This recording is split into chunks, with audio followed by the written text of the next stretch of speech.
Hi,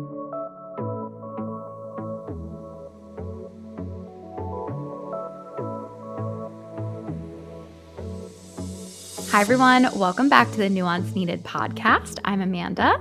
And I'm Sam. And we are here with Britt Frank, who we are so excited about. How are you, Britt?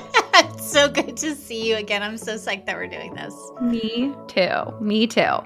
So for those that don't know you and don't understand your expertise, can you share a little bit about yourself and why? I mean, there are very few people that I would talk about as, I don't know if contentious is the right word, but a topic like, borderline personality disorder. But you are the person that I'm like, I will trust having a conversation with you. I think I said the same thing to you offline. Like, it is such a, wait, what did they say? What are you saying about borderline? It is such a very activating topic. So you are one of the few people I trust with it. And if you don't know me, hi, I'm Britt. I'm a licensed neuropsychotherapist, somatic experiencing practitioner, and recovering hot mess of a human. I had what the mental health world would call borderline personality disorder for 20 plus years. And so I have uniquely insightful clinical and personal insights into the shenaniganery and all the misunderstandings and mythology and myths and stigma and all the things. So I have it, I teach it, I do it. Yay. I know you are in recovery from it, but did you also do a lot of work in specializing in it and working with people with BPD as well, right? Yes and no. So in recovery from it, we'll get into kind of that and what that actually means, because the clinical world will say there is no recovery, there is no healing. So, okay, we'll talk about that. My specialization is in trauma and the nervous system. And so I don't specialize specifically in BPD, but because I've never seen BPD symptoms in the absence of trauma, people will fight me on that, but we'll get into that too. There's a lot of overlap between my specialty and the people that I work with, but not everyone that comes to see me has that cluster of symptoms. That makes sense. I think BPD is something that is so controversial. Like, I think that is the word that is coming to mind as we're talking about this. It is the word that every therapist and every clinician knows. And I think it's taboo. Like, if you say like, oh, this client has BPD or they're borderline, there's kind of this immediate like, oh, God bless you. Ooh, like, that's really hard, or that must be really tough. And so I guess maybe just to start out, because I think it's something that is, if I even go back to like pre-grad school, right? So like you get your undergrad in psych, you probably, I'm now going to describe my own experience. You get a job at like a residential treatment center and you start hearing the clinicians speak about that. I was at a residential treatment center that was with teen girls specifically. So there was that getting thrown around a lot. I would even hear budding borderline. There was that that I would hear get thrown around. Then, I feel like once you start getting into grad school, you have your intern preceptors and your supervisors. And there's just kind of, everybody just always talks about it negatively. Like, it's always something that if you get this client, they're almost beyond help. They're going to manipulate you. And then you get in your own clinical practice and you start to see it maybe sometimes. And then with some patients or clients, you do see those behaviors and trends and different things like that. So I guess maybe, and Amanda, you will have to step in and tell me if I've had like the worst experience ever. But it does feel like professionally, it is kind of the most taboo, negative seeming diagnosis that someone could have. Would you agree with this assessment, Britt? I agree that was also my experience, and that seems to be the general understand. Yes. I mean, I don't think it's accurate. I think it's absolute BS, but that was my experience too. And having worked through the more extreme of my symptoms before I became a clinician, I haven't heard budding borderline, but that's rich. But I think a lot of people don't realize that trauma is not a thing you can diagnose people with. And complex trauma is not a thing you can diagnose people with. So often the symptoms of trauma show up like and again, the word client, when we say clients are manipulative, that also drives me bananas. It's like, well, maybe they don't feel safe, or maybe that's their survival adaptation. And then it's, what's the role of the therapist? I mean, I love that this podcast is called Nuance Needed, because it's like, well, but yes, but this and this, but to answer your question in a very long-winded way, yes, it is stigmatized. It is taboo. If you come in and say, I have borderline, you're branded as manipulative and no boundaries. And the C word that gets thrown around, crazy, is often equated with borderline presenting symptoms. And it's total crap. And I'm so glad we're talking about it, because it's all just, no, the way we learn to understand it is from an antiquated model of therapy from the 50s, and it's wrong. I would love to hear your description of what the diagnosis is. Yes. And to get into that. So, the clinical, if you don't know what borderline personality disorder is, according to the DSM, which is the Bible for clinicians, which is inaccurate, incomplete, and largely politically motivated, but necessary because we need it for insurance coverage and access. Borderline is essential. If you were to read the criteria, an instability in sense of self marked by a list, and the list includes reckless behavior, impulsive behavior, feeling depersonalized, like you don't know who you are. Number one, welcome to being human. Two, adolescents can get diagnosed with that when that's an actually developmentally appropriate part of growing up. And trauma is not factored in as an origin source or a contributing factor. But the gist of what borderline is I don't know who I am. I just know I hate myself. I hate you. I love you. I hate you. I love you. Go away, I think, is the name of the book that was written about it. I forgot the name of it. I hate you. Don't leave me. I hate you. Don't leave me. That actually sums up the dilemma very nicely, I think, in my head. And what was it like? What was your experience as, because I also love your story, Britt, too, because you, like me, are in recovery. And when I worked in a drug and alcohol rehab, it was very hard when people were being diagnosed with, borderline personality disorder, because your addiction, like especially if you're addicted to drugs or alcohol, right, you're going to act very crazy when you are withdrawing or you don't have access to those. You will manipulate people to get what you want. So how do you separate? I mean, this is such a loaded question, but trauma, borderline personality disorder, and addiction. So I've actually gotten a lot of heat when I talk about borderline, because I do understand that coming to face with this is a thing, this is a diagnosis, can be really comforting, because I didn't know what it was. I think I was 21 when I first came across the book Girl Interrupted, when that book came out. And I was like, oh my God, like I understand, this is me. And that was the first time I even heard the term. But I actually have a massive ideological problem with borderline personality disorder, because it assumes that our personality is this one thing that is a binary. It's either normal or it's disordered. It's healthy or it's unhealthy. And I come from the school of your personality, like your body, is made of many, many parts. And when all of those parts are working as a system together, life tends to go okay.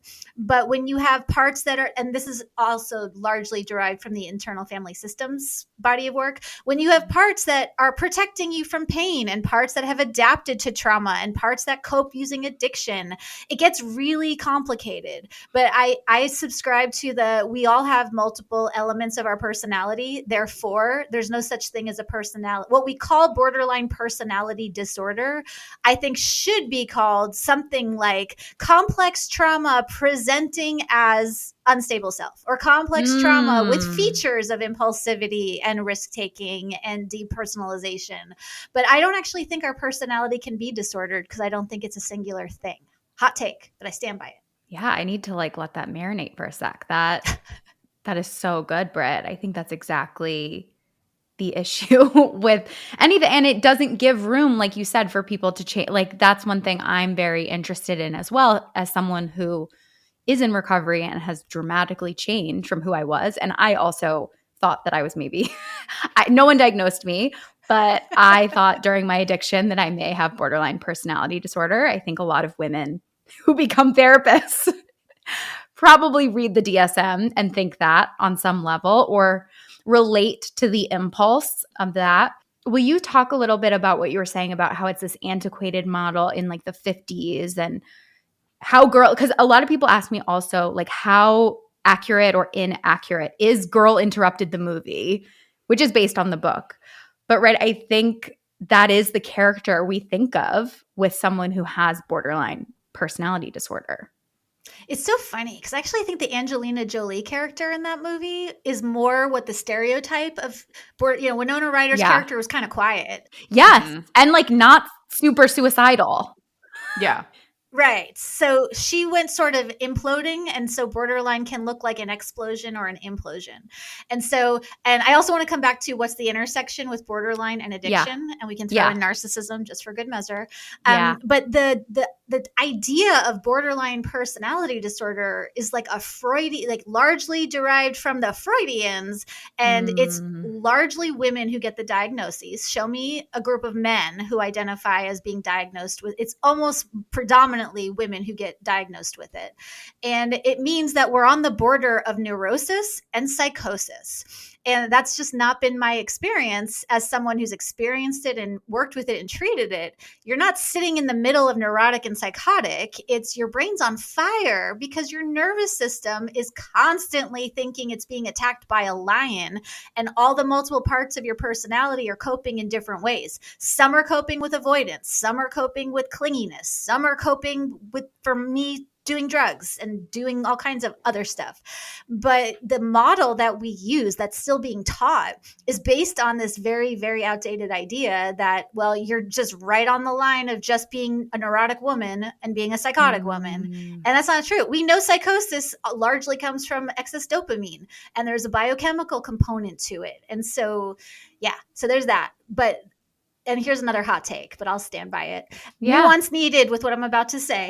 But I do think borderline, all the personality disorders, narcissism, borderline, histrionic, all of what we call the cluster B personality disorder, the cluster B things, is actually, it mimics an addiction. I think of borderline more of an addiction, a process addiction. Okay, well, what's a process addiction? Chemical addiction is when you ingest a thing. A process addiction, like gambling or video games, is not when you're ingesting a chemical, but when you're participating in a behavior that gets increasingly worse over time, continues despite negative consequences, and puts you in a split state where you hate what you're doing, but you can't seem to stop. And the thing you want to do, you're not doing. That's an addiction. So I categorize borderline personality disorder as more of a pain coping addiction strategy, largely derived from trauma. Man, I feel like I'm back in school in like the best way. And I'm like trying to absorb all of this. So I think my question to you specifically is, with all of that said, what are the symptoms that you tend to see in your clients that would be an indicator that something along those lines is happening? I'm hearing there's controversy for you in even like having this ascribed as a diagnosis. So, which is kind of like flipping the model that we function like within on its head, which I would agree with. I struggle a lot with, people will come to me in my practice and be like, well, what do I have? And I'm like, the human condition. Like, like, of course you're anxious because your spouse is cheating on you, or you just became a new mom, or you're having a lot of difficulties at work, or you're in the middle of a huge transition, or this horrible thing just happened to you, right? Like, I completely agree with the idea that I think we have overcommitted to the idea of diagnoses, which is like a whole other conversation that we could get into. But are there symptoms that you feel fit this idea of like trauma and a response to trauma, and kind of in that world? Or are you like, are there like borderline specific traits that you notice? I was trained to, one, view my role as a therapist as it's my job to help you. And it's my job to tell you what time it is and to tell you what you should be doing. I don't subscribe to that anymore either. So I don't believe in treatment resistant clients, and I don't believe in manipulative clients. It's like my job isn't to make you do anything. It's to share information to the best of my ability and to hold you in a space without projecting my own crap onto you. Yes. That way we can maybe find our way towards you feeling better. But whether or not you want to do anything with it is none of my business. Yeah. And that's also a hot take. And so because of that, if a client comes in and is lying to me or whatever, I'll get curious about that as a clinician and go, okay, well, first I got to self-check. Am I doing something that's causing this dynamic to feel unsafe? And if not, then let's get curious about it. Because isn't that interesting that this is what is showing up now? But I think as therapists, we're trained to be so terrified of big feelings and big symptoms. And we're not trained in the brain and the nervous system. That's optional, expensive supplemental training that's not mandatory. And so if you look under the hood, I don't actually use the borderline framework at all. I'll use the trauma framework and the classic quote borderline symptoms of attachment disruptions and impulsivity. Like Amanda said, well, that also mimics addiction. And then if you factor in neurodivergent stuff, that's also going to be a thing. And so I think it's the human condition, like you said, Sam, is too nuanced to call it a personality disorder. I think of it, and again, this is important to me to say, the symptoms and the pain of it, or whatever we call it, regardless of what we call it, the experience is horrifying. It's dangerous. It's unsettling, and the symptoms are real. So I'm not saying that the symptoms are not real. I'm saying that the framework we use of there's something wrong with you, and here's your disease that is incurable, and now you're just a cluster B borderline for the rest of your life. I do not subscribe to that model, because that model was created before neuroscience told us what we now know about neuroplasticity, and about even some of the attachment research came out well after the borderline diagnosis became a thing. So if you're asking what are the symptoms that I see, it's like, I don't know. Everyone comes in with their thing. And because I'm a trauma specialist, the way that trauma manifests will look different. But I think if we have to categorize it, I would say this very push and pull. I love you. I hate you. F you. Love me. You're pedestal. You're demonized. Like, I would call that, but I wouldn't call it borderline. I would say in internal family systems language, your system is polarized, with one side of your system being extremely come here, come close, love me, and the other side being F you, I hate you, go away. I'm the best, I'm the worst. You're the best, you're the worst. If we have to categorize it, that's how I would categorize it. It's like it's being horribly trapped in extreme black and white thinking. Exactly. Which isn't a disease to me. It's like, well, I get how that happens. That makes sense how that happens. Yeah. It's survival. A lot of these quote unquote symptoms that we see, or I think symptoms is a bad word. I think behaviors.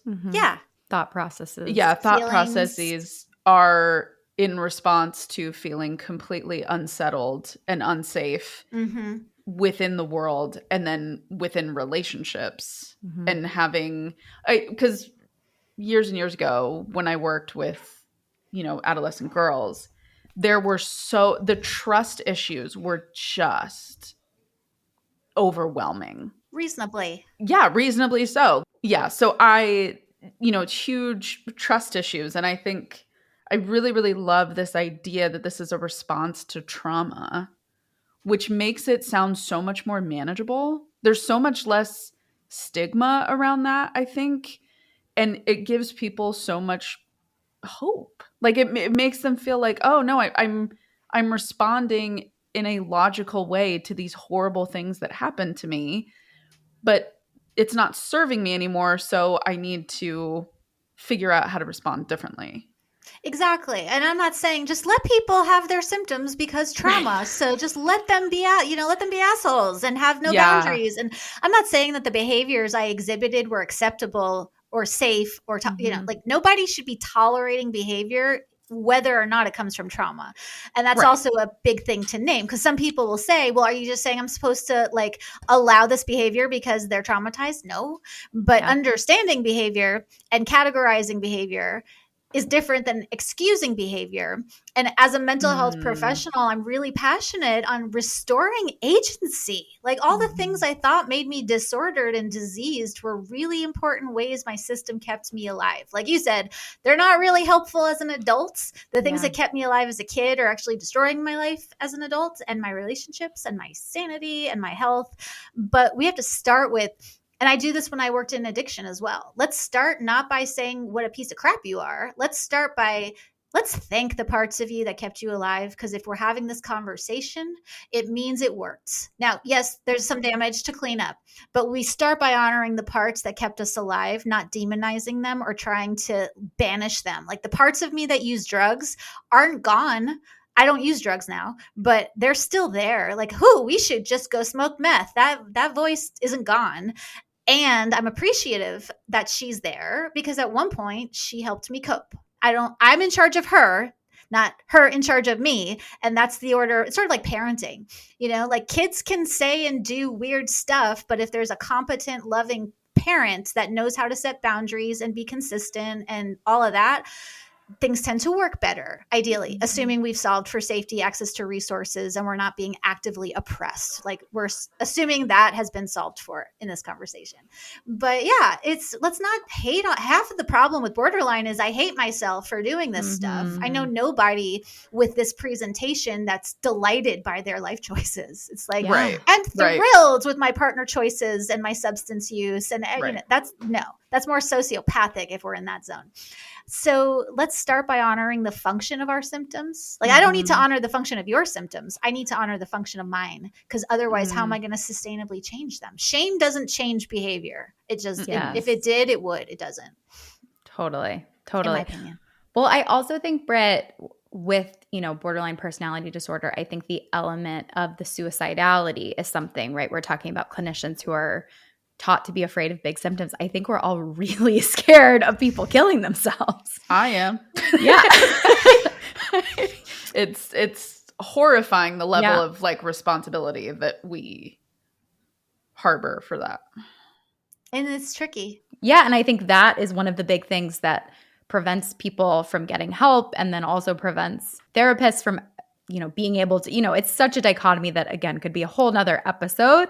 But I think the very strong piece of suicidality that often happens in the disorder makes it more stigmatized, makes people not want to work with people like that because of the risk involved. I think the irony of suicidality, as someone who was extremely suicidal for a long time, the fear around it, the not talking about it, the shame around it makes it so much worse. And one thing that I'm really passionate about is like talking to clinicians about, you have to let people talk about when they feel suicidal. And just because someone has a thought that they want to kill themselves or they feel suicidal doesn't mean they're going to. And it's not helpful to not allow them to talk about it. Right. Which is what we're taught, right? We're taught you have to make a safety contract that this person is now beholden to you, that they're promising not to harm themselves. And again, with litigation and with burden of responsibility and ethics, it's tricky. Yeah. And I agree with you 100%. And again, from the IFS framework, suicidality isn't your entirety. It's a part of you. I wish Inside Out, those writers would do like an adult version, because I want the suicidal part. I want my OCD part. I want my critic. I want my sabotager parts. Like I want all of those parts of me represented in a movie cartoon style so we can normalize it. Are you listening, Pixar? Inside Out, the adult version. Because if you talk to a suicidal part, they actually don't want to end this person's life. They want to end this person's pain. And there's a very big difference. And in some cases, and then we can get into like, well, is suicide everyone's right to do with their body what they choose? And then are they choosing? And is it, it's like, oh my, I'm not going there. But I do know from speaking to my own and other people's suicidal parts for like over a decade, I've never seen a suicidal part that wanted it to go south. They just want to not feel like they're dying all day, every day. And I understand that. But like you said, it's so terrifying for therapists that we shut it down. Shush, shush, shush. Don't say that. We can't talk about that. Well, we can, and we need to. Yeah. Britt, I'm wondering, because a big part of what we do on this podcast is we talk about social media, we talk about TikTok, we talk about how access to information has gotten misconstrued. What are your thoughts on what you've seen on the internet about how people talk about borderline personality disorder, and has it changed, right? Like if we're talking about it from a therapy speak perspective, I think a lot of us can agree in a lot of ways, you know, therapy speak has made it so it's like trauma is too common and not common enough, right? It's like ADHD is too common and not common enough. Same with narcissism. Yes. What would you say has been the impact of social media on borderline personality disorder, as a concept? That's such a great question. So there's two sides of it. I mean, there's more than two. The two sides I'll speak to. One, anybody who has what we call BPD, if they're following anything about nervous system regulation or trauma or complex PTSD, are going to recognize, wait, that sounds a lot like me. Yeah. And so I'm all about this trauma language not being gatekept by people and giving that, because again, to see a trauma specialist isn't always affordable or accessible. That's why I provide so much free content, because I'm like, I actually want to make sure there's enough of this stuff available. So on the one hand, I think social media has done a better job at normalizing the nervous system than the mental health world has, largely. Again, no shade on anybody. We all are doing the best we can with what we have and what we know. But yay, social media for making this information available. Of course, now everything is regulation, and regulation means calm and happy, and no, except it doesn't. And the biggest flex is a regulated nervous system. Like, no, it's not. But okay. Yeah. But the downside, and this surprised me a lot, that there seems to be, and I get it now, this trend towards over-identifying with the diagnoses. Yes. And I am borderline, and this is my identity, and these are my people. There's even merch. And like, and again, I was in a cult for many years as one of my efforts to cope with my own mind.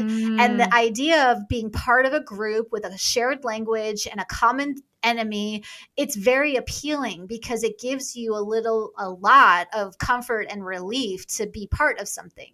And so even the idea that borderline isn't permanence is very threatening. It would have been threatening to me, because it's like, no, this is who I am. If you take away this diagnosis, then I'm back to my borderline state of who am I and what do I want and what am I about, and I don't know.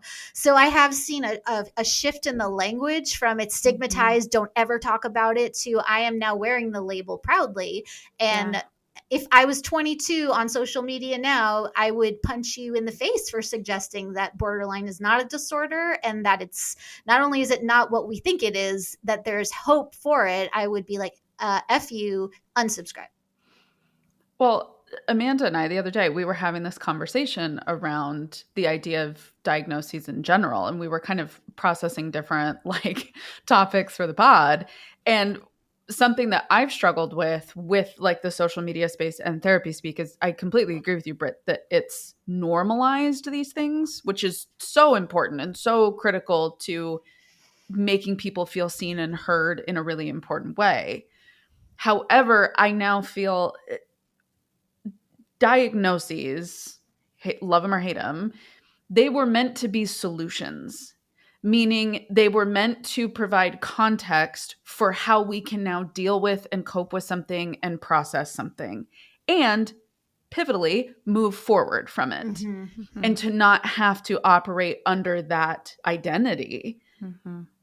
Yet now it's become this cement block around people's lives that says, well, I have this, or I am this, thus I could not possibly do that.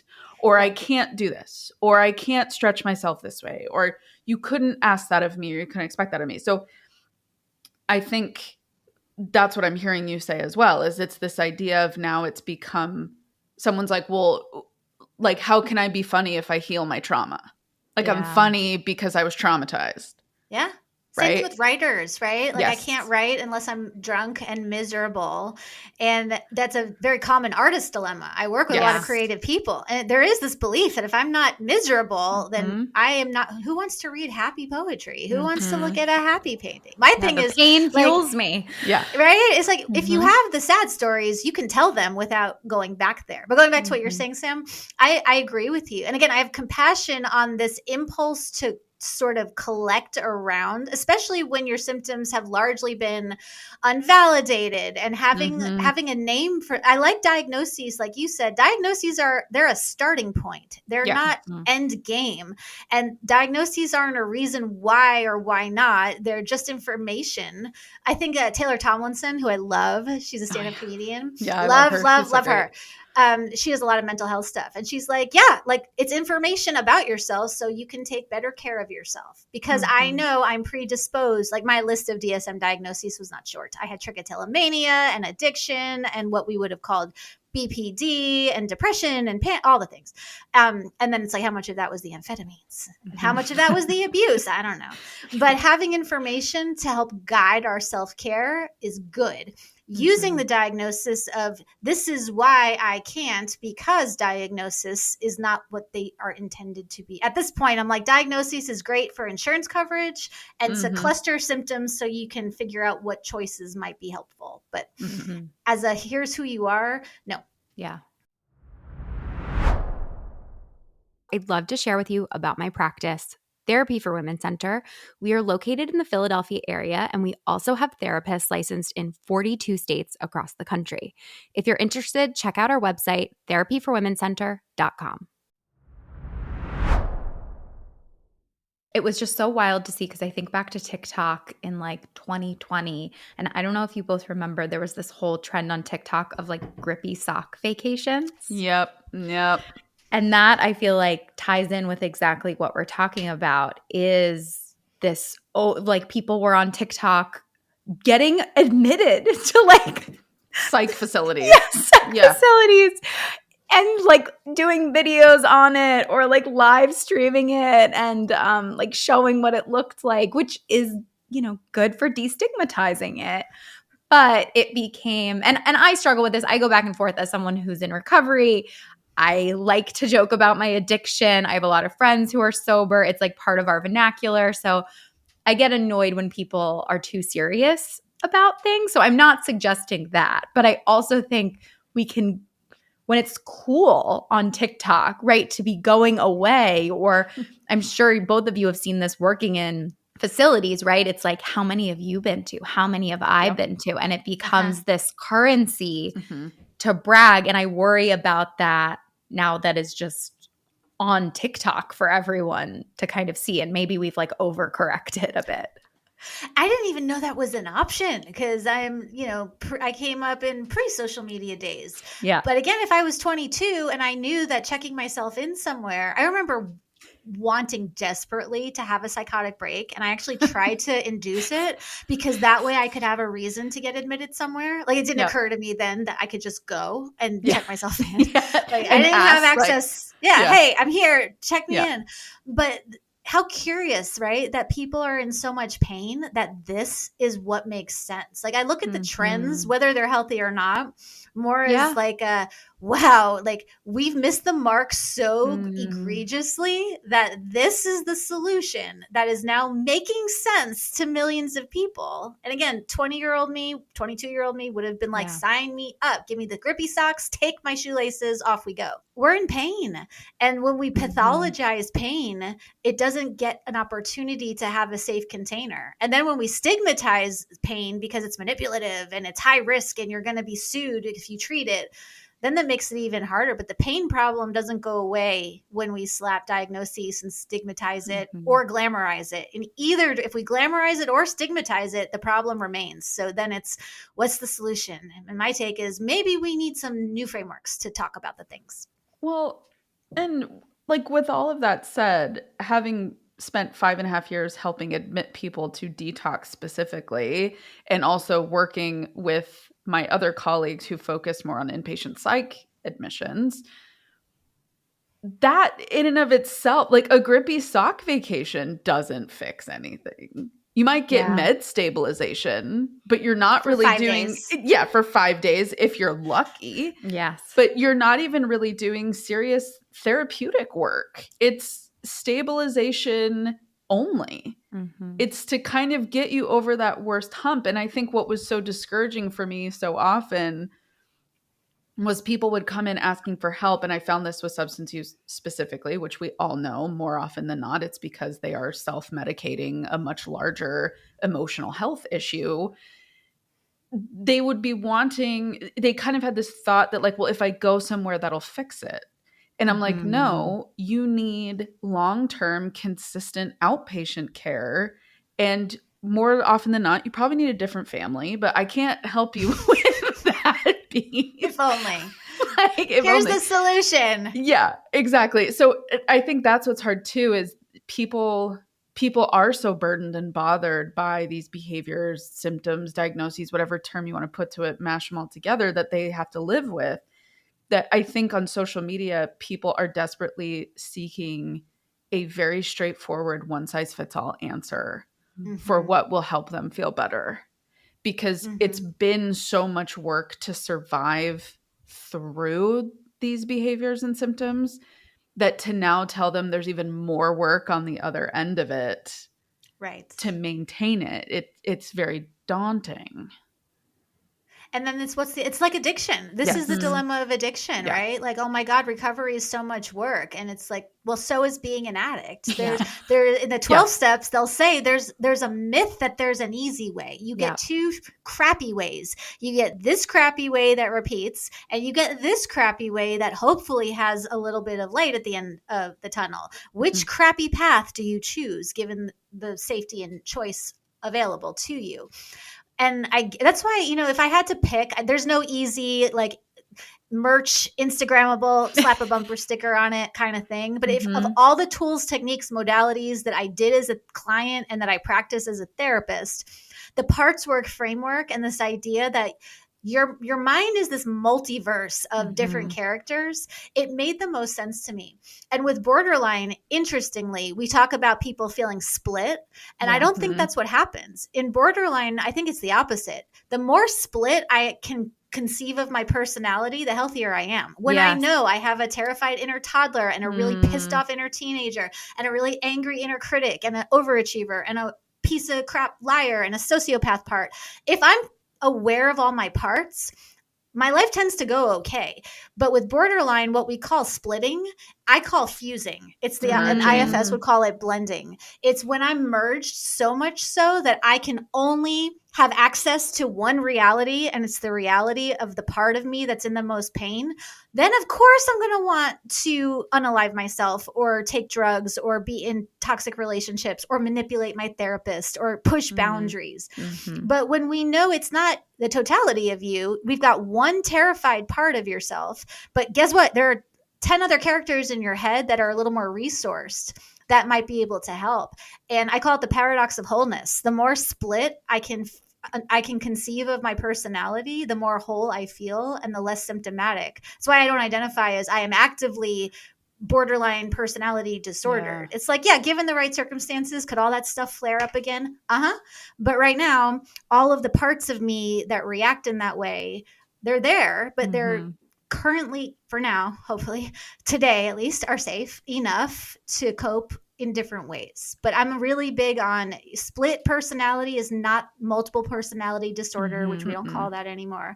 But like the more split we are, the more whole we'll feel. And that's a hard sell in this one size fits all black and white, let's make it easy and quick situation we're in. Yeah, I love that. I mean, I relate so much to that, Britt. Like when I was trying to get sober, when I was trying to stop, engaging in my eating disorder, it was very right in 12-step literature. They call it like the angel and the devil on your shoulder and stuff like that. And I felt so torn in that all the time. And it creates this idea that you should then be the angel, right? You should be the perfect one and you shouldn't be this other part of yourself. Versus my life really changed when I didn't do IFS work, but I had a therapist who was able to kind of be like, you can listen to both of those parts, right? Like you can be the one that decides what you listen to, what's valid. One isn't good and bad, right? Like they each serve different roles. And it was like the way you described it is exactly, it's like they would, when I was just my thoughts, right? We have a term in acceptance and commitment therapy, we call it cognitive fusion, where you don't have any awareness that you're thinking, you just are your thoughts.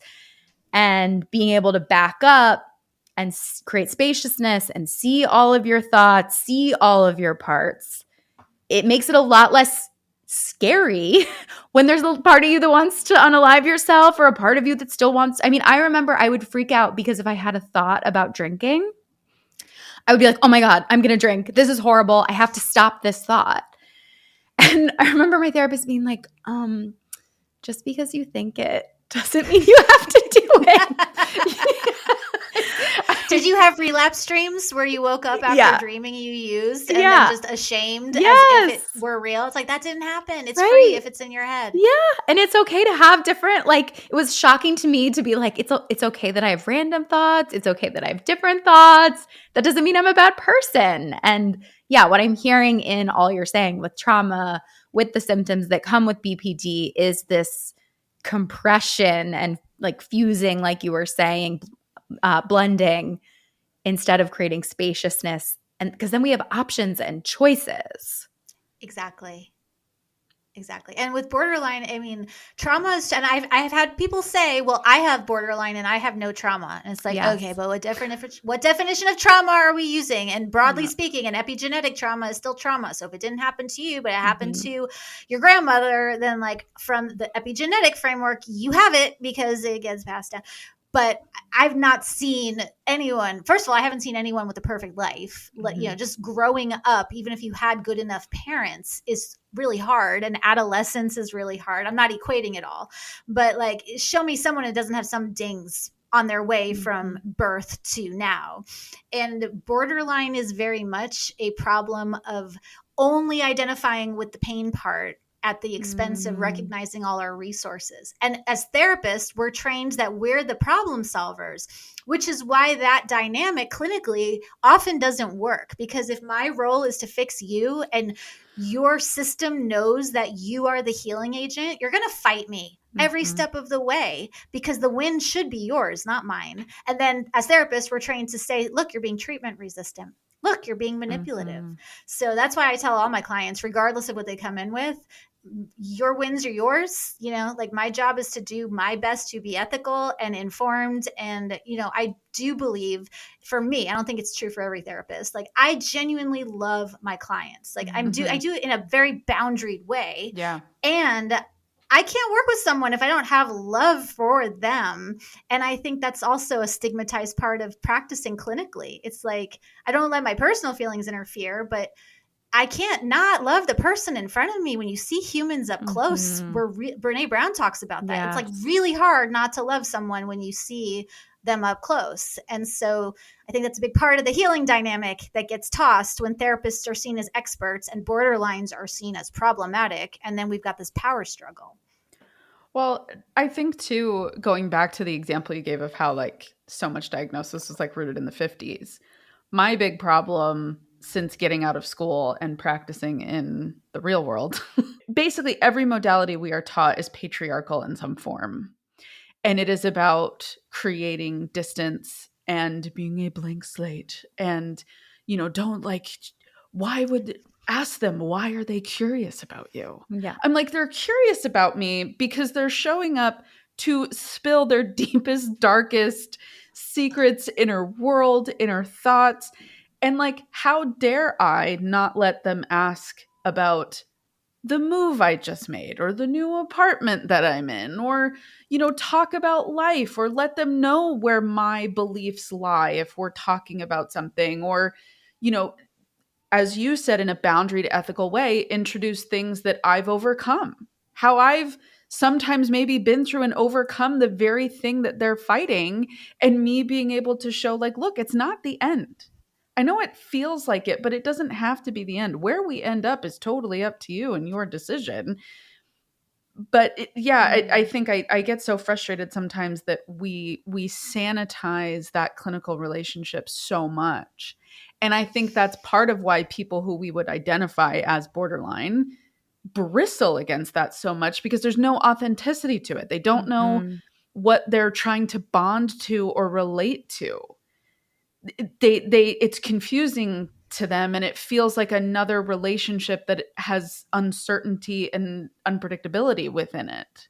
I love that. And that is actually true. So in that sense, what we call treatment resistant or manipulative clients, they're actually spot on. Because if I'm stonewalling you and you're being manipulative, that's the right response. We're sort of unintentionally recreating their trauma by having this stone wall, and again, with boundaries, with ethics in the frameworks and the guidelines.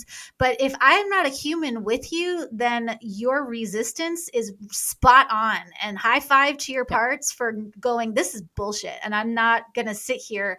And I remember I worked with someone with this presentation, and early on they said, well, I can't get better because then you win.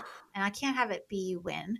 And this was we had a very, very good therapeutic alliance, so we could talk about it. And it's like, great. Well, how do we shift this narrative so it's not me winning? But that sentence was really insightful, because I do think that's happening in these power differentials where, like, I don't think I'm the expert on you. You're the expert on you. I might have some information about your wiring that might be useful. But yeah, like, if I'm stonewalling, you being weird is the right response. So I'm going 2 thumbs up for your self-protective mechanism against unsafe therapists. Well done. I think a really interesting point that we're circling around also is this idea that things become trendy online because people want community. People feel really isolated. They want to feel understood. Especially if we look at TikTok and COVID and when these things were happening, right? Like, people were so disconnected. And if we think about young people right now and how difficult it is to live in the world, the erosion of third spaces, a lot of these kids missed high school or college, didn't even get to, go walk at graduation. It's like, no wonder we're bragging about grippy sock vacations. I mean, there's a wisdom to it, right? I mean, if our brains don't fully develop until we're almost 30, then why are we labeling anyone as personality disordered before that? I mean, I don't think we should, period. Yeah. But like, let's pretend you have one personality and it's either normal or disordered. Well, if your brain is still growing and like large scale environmental systemic trauma happening across the globe, why are we calling it a disorder at all versus a response? Yeah. We got some questions, Britt. A lot of people wanted to know, essentially, because a lot of times BPD gets mixed up with bipolar disorder or ADHD. Why do you think that is? And how can people tell the difference more? I mean, I don't want to say it doesn't matter, because I think, certain medications, obviously, if you need ADHD medication, it matters. But how do you tell them apart? Why do you think they tend to get confused together? If you look at ADHD, autism, bipolar, borderline, narcissism, if you take any of the like non straight up medical thing, like, excess dopamine is going to create this. Therefore, we need to have a dopamine draining mechanism. That's like a medical thing. But when you're talking psychological and we've involved thinking and consciousness into the mix, it's really hard to be like, well, this is just this. So then my thing is, well, try the things. If the ADHD meds work, cool. Right. And I was put on bipolar meds early on in my journey, and I ended up in the hospital, like very, very ill from them. Yeah. It was very bad. It was like, okay, well, that didn't work. And what people don't realize is psych meds are largely a crapshoot anyway. It's like, which meds work depends on your biology and like physiology and your system. I don't know. Like, I found the right meds for me now after a lot of trial and error. But rather than arguing over, are you ADHD or is it complex PTSD? And is it this? It's like, okay, let's go back to what are the interventions that are like the best practices for each of them. Take a look at that map and see which ones appeal to you, and let's give them a go. And I get hung up less on what's the diagnosis than, all right, what are the 5 best practices for that diagnosis? And like, let's make a menu and then let's start ordering things off of it and see what sticks. That's my take. Yeah, I think that makes a lot of sense. Do you think this is also like a pretty big, broad question? If you look at us as a culture, as a society, in light of kind of what I said before of we're in a lot of pain, things are really hard the past couple of years. Do you think, and maybe there's research to back it up, I don't know. Do you think there are more borderline personality traits happening? Like, do you think we as a society are, we said that we don't love the term splitting, but in these sort of like erratic types of behavior or, right? Because Sam and I talk a lot about how we have this hypothesis essentially that things are becoming more polarized, things are becoming black and white, people are becoming less emotionally mature. They seem to be really struggling with the lack of community, with the increased time online. Is there an argument to be made that we're kind of exhibiting more borderline personality traits?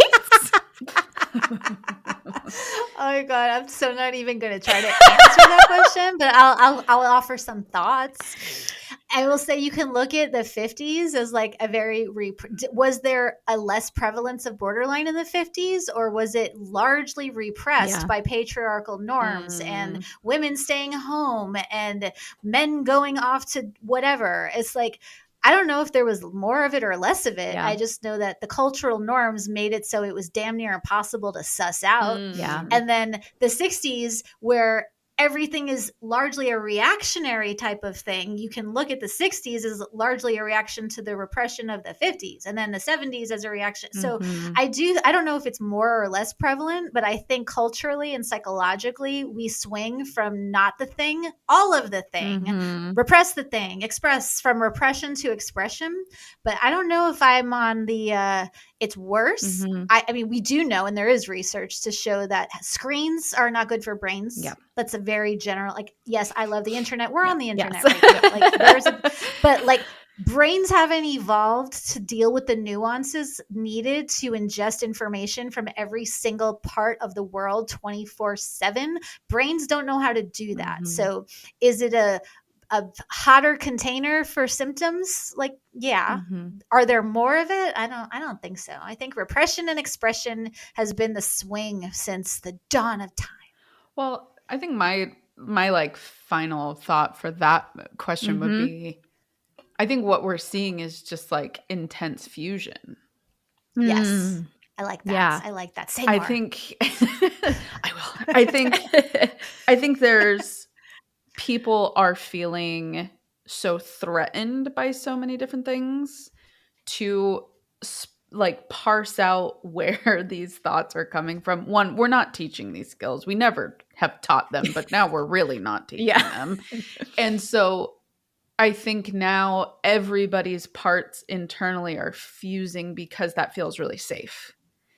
And if I am just rigid and hide everything into one cluster, I can control it, which will then in turn help me control myself, which will then in turn help me to control the world around me. And we know, the three of us here as trained clinicians, that the idea of control is a fallacy. Like, outside of your very small like circle of influence, I think it's what's happening in politics. I think people are seeing that to be multifaceted is rejected and threatened. So they're fusing into these very extreme takes and these rigid, I will not move, I will not budge, there is only one way kind of tribalism. And I think it's just, we're just seeing this collective fusion. I think that's my I love thought. that.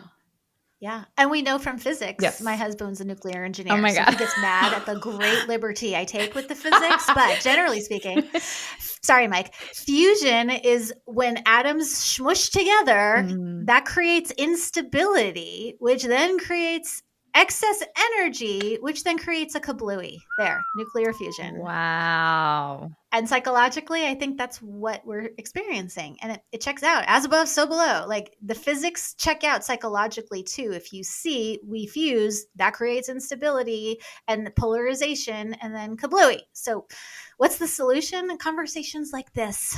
So I love that we got to talk. I'm still like, oh my God, we talked about the thing that must not be talked about. Borderline is like the diagnosis that must not be named. Yeah. Oh my gosh, Britt. This was incredible. And the fusion comment alone, like my head just blew. Yes. Yes. Sam talks a lot about history on this podcast. I talk about evolution. If we could bring in physics, great. Like, why not? He got so mad. He's like, well, technically the instability of excess energy could also create. I'm like, okay, but I like kablooey and that makes sense to me. So they push, there's extra, it's unstable, and bam. So I'm running with that.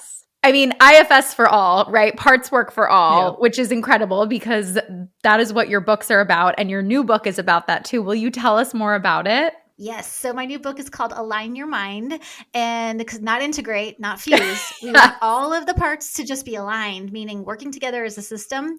And it's largely inspired by internal family systems, but I throw in some of my own ideas in there, like mind fusion, and I bring in some Jungian stuff about, holding the tension of the opposites. But my thing, again, Align Your Mind is making parts work, not mystical and hard to understand and clinical. It's like, hey, listen, here's some things that are going on with that inner critic. Here's how you can start to work with it. Here are some things going on with your impulsive doom scroller, eat all the food that you don't want to be eating or ingest the things or whatever.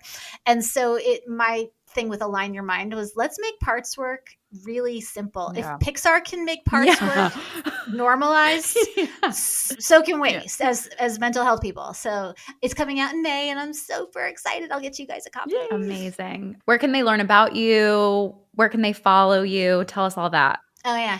Here comes the internet promotion. You can find me online on Instagram at Britt Frank or my website, www.brittfrank.com. And you can buy the book wherever you buy books. Amazing. Yay.